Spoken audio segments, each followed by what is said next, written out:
Hey, what's up, everybody? My name is Brad, and welcome to another episode of the Book Report. We're combining 2 weeks, week number 29 and 30. I didn't do an episode last week. I really didn't have much to talk about because I was reading one book, a big chunker of a book. I did finish it up this week, so we will talk about it. But I want to hear from you guys as well. So let me know what you've been reading down in the comments below, and I'm going to dive into what I've been reading. So the big book I was working on last week was Lonesome Dove by Larry McMurtry. I did finish this one up, and did this one live up to the hype? This book was super hyped up. Everyone talks about how amazing it is, and it's their favorite book of all time and whatnot. Yes, for me, it did live up to the hype. Is it my favorite book of all time? I don't know. I would have to ponder that. But is it in the contention for, is it on that list of favorite books of all time? I definitely believe so. This book was awesome. It was epic. It was a journey. And it's cliche to say, but it was less about the destination and more about the friends we made along the way. Even that sounds really kind of corny and cheesy, but that was really what it was for me. What is this book about? So it's about two retired Texas Rangers, and one of them at least kind of has this urge to drive a herd of cattle from basically the bottom of Texas on the Texas-Mexico border all the way up to Montana, and be the first ones to drive cattle to Montana and settle there and be the first, cattle ranch up in Montana. His partner is just kind of along for the ride, and that's kind of the journey we're on. That's kind of the setup. And really, like I said, the destination doesn't really matter. They could have gone to Montana like they try to in the book, or they could have stopped in Nebraska or Kansas or Oklahoma.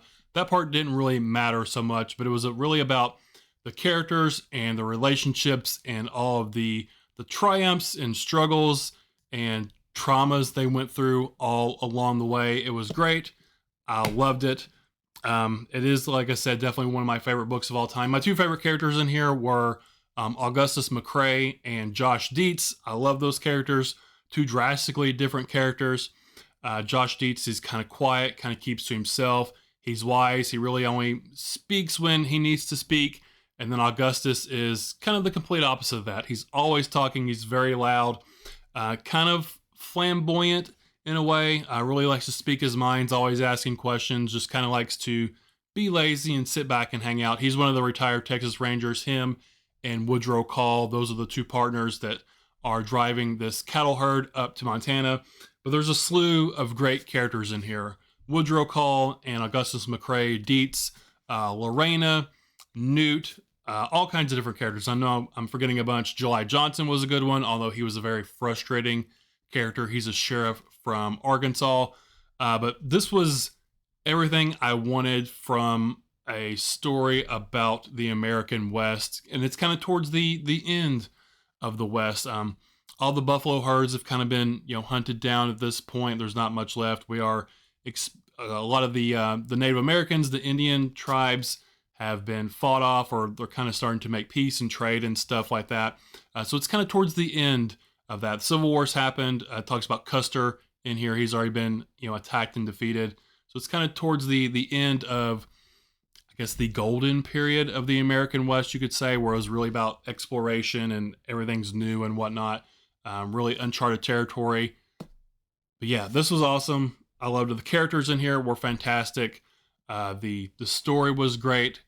I really loved everything about it. It was a big, thick book. It was about 900 pages. It took me a little over 2 weeks to get it done, which is honestly way less time than I thought. It's a big book, and I don't know if it'll come through very well, but the font is also pretty small in here. So I figured this would take me at least a month or more. But it honestly flew by a lot quicker than I was expecting it to, because I was just so engrossed and involved, emotionally invested in the story and these characters. And this is book 3 in the Lonesome Dove series, if you're unfamiliar with it. I'm definitely going to go back and read the other ones. What are the other ones here? Let's see. See if I can figure out what they are here. There is Dead Man's Walk, I think, is book 1. Comanche Moon is book 2. And then Streets of Laredo is book number 4. Definitely want to go back and read the other books in the series so I could get the complete story the Texas Rangers and their friends and everything afterwards, after what goes on in this book. But yeah, this book was awesome. It was emotionally devastating at times. It was funny at times. It really ran the gamut of all the emotions and had such a blast with this book. Definitely looking forward to continuing on reading the other books in the series. But I finished up Lonesome Dove by Larry McMurtry. Definitely on the list of one of my favorite books of all time. So I read that, and then after that, I made a little short video about it, kind of where that book can kind of put you in like, not a reading slump, but I can't remember the word I used for it now. But like where you're so drunk off the previous book, it's hard to kind of get into a new book. You're still thinking about the characters and the story and whatnot. So I wanted like a palate cleanser. I wanted something short and sweet that I could read before I dove into my next book.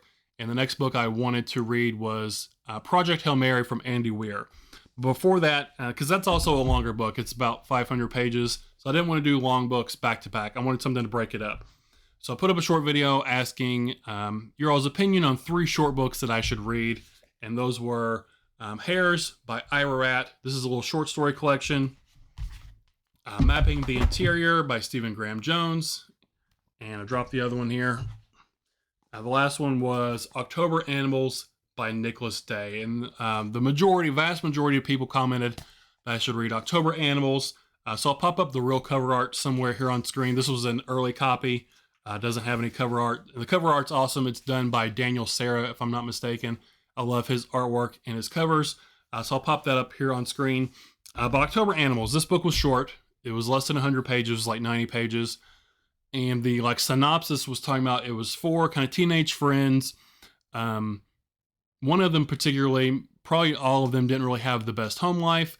And so they were going to rob the town's Halloween store on Halloween to get money to kind of run away and start life over anew. And that was kind of what happened. This book, it was very strange. It was weird. The writing was great. The prose was great. It was very poetic. Like literally some of it was rhyming sentence to sentence. Not purpley prose, but very pretty poetic prose. But the story itself was really weird and strange and kind of not what I was expecting. They kind of did plan to rob the Halloween store, but that wasn't really what the book was about at all. Our main character, her name was, I can't remember her name. Let's see. Her name is, Lizzie-Bat. Elizabeth is her name. And she's the one that's kind of having trouble at home. Her dad mysteriously disappeared. They assumed he died. She didn't really have any connection with him. And then the mom, after that point, it's been kind of standoffish and whatnot. And she's the one that's deciding she wants to run away from home and rob the Halloween store. And a lot of the stuff in the book, I don't really know if it was actually happening in reality or if it was all in like the characters' heads. It was very weird. It was kind of experimental, maybe I would say. I'm not sure. It was a very strange story. I did like it, but it was weird. The writing was great. The story was weird. And I did read the author's note at the end where he talked about kind of the idea of this was, what if death was a superpower? And I'm going to paraphrase here something he said that was kind of profound. I really liked in the author's note. But he was talking about, everyone has a heartbeat, and every heartbeat really isn't anything that special. But when a heart ceases to beat, it becomes something noteworthy. And I thought that was pretty profound. I really liked how he said that. Again, that was paraphrasing. But I think kind of the inspiration for this whole book was, what if death was a superpower? Not that you have the ability to inflict death on other people, but kind of this, how that can inflict different things and emotions on people, how it affects everybody, I think is kind of what he was going for, which I can kind of see that now that I read the author's note. While I was reading the story, I didn't really pick up on that. But this book, it was like I said, it was weird. It was strange. I definitely like the Halloween vibes. It's a town in Illinois called October, Illinois. And Halloween is the big thing there this year. So it kind of did have those kind of cozy vibes at time. It reminded me of the movie, if you're familiar with the movie Trick or Treat. It kind of had those vibes a little bit, but a lot weirder. Anyway, I enjoyed it. The writing, the prose was really good. The story itself was okay. It was kind of strange. But that was October Animals by Nicholas Day. Finished that one up. And that's what I wanted to read before I dove into Project Hail Mary, which I ended up doing. Project Hail Mary by Andy Weir. I just started this yesterday, and I'm about 136 pages into it. I'm on chapter 8 already. This book is really good so far. The writing itself reminds me of like Dan Brown in his is it Richard? No, what is it? I can't remember what the character's name is. The Da Vinci Code, Robert Langdon. I was gonna say Richard Lehman. I was like, no, that's a horror author. His Robert Langdon series. The writing itself kind of reminds me of that. Like, it's good writing. It's not, wow, this writing's amazing. It's not bad. It's good. It's serviceable. But like the story itself is really interesting and entertaining, and kind of has this mystery about it that keeps you wanting to read more to find out what's going on. And I don't want to say too much about this because I went into it blind. I didn't read the synopsis. I know the movie trailers come out. I didn't watch the movie trailer, so I don't want to say too much about what the actual plot is. If you're interested in that, you can kind of look it up yourself. I will say it's in space. You know, the astronaut there on the cover. But why our main character goes into space is very interesting, very compelling. I'm really interested to find out this mystery that's going on and if it can be solved and what's going to be kind of the fate. I will say kind of the fate of humanity is at stake in this book. Other than that, I don't want to really say too much else about it. But yeah, this is really good so far. Again, the writing is fine, but the story and the mystery itself is very compelling. I'm really enjoying that. And like I said, I feel like I'm going to read this a lot quicker than I expected. Like I said, I just started yesterday. I'm already 137 pages into it. I think it's roughly 470-ish pages. So I should be getting this done relatively soon because the mystery is very compelling, like I said. But currently reading Project Hail Mary by Andy Weir. I am liking his writing enough where I would read his other stuff. I know The Martian is very popular. I think he's got one called Artemis Fowl. Is that correct? No, just Artemis.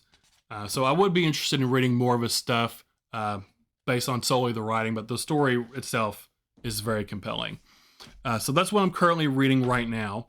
So what do I want to read next? So I have these other two, small books that didn't get picked or voted on or whatever. I might read one of these next. Maybe this one. I think I want to read Stephen Graham Jones, Mapping the Interior, and then I'm going to go into the Spinebreakers book club pick for this quarter, which is King of Ashes by S.A. Cosby. This is going to be my next, novel I want to read. I'll read this novella and then probably this one next. And then after that one, I really don't know what I want to read, but I kind of have a hankering for one book in particular just because I'm very curious about it. And that is Dungeon Crawler Carl by Matt Denneman. This pops up all the time on YouTube and TikTok and Instagram and stuff. I see people talking about it all the time. I know it's a lit RPG and it's like kind of post-apocalyptic. Like I think pretty much everyone dies and the survivors are kind of thrown into this dungeon, kind of like a game. Reminds me of Hunger Games a little bit. But like the lit RPG aspects, I'm very curious how this would play out. I think there's like 7 books in this series. Everyone seems to love it. I'm a huge Dungeons and Dragons fan, so I think kind of taking my love of that and putting it into this book, I think I would really enjoy this book. But I'm just so curious because I really don't know anything other than he's got a cat and he's running around in this dungeon and there's supposed to be like stats involved and whatnot.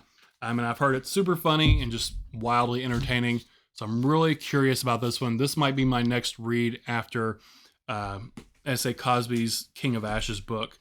We will see. I don't know if I'm going to do it yet. Something else might pop up that grabs my interest. But right now, this is what I think I want to read next. After that, that's Dungeon Crawler Carl by Matt Denneman. If you've read this, let me know what you think about it. If you think this is something I would be interested and enjoy reading. Right now, I'm interested in it. Will I enjoy it? I don't know. We'll have to find out. But other than that, I think that's all I've got for today.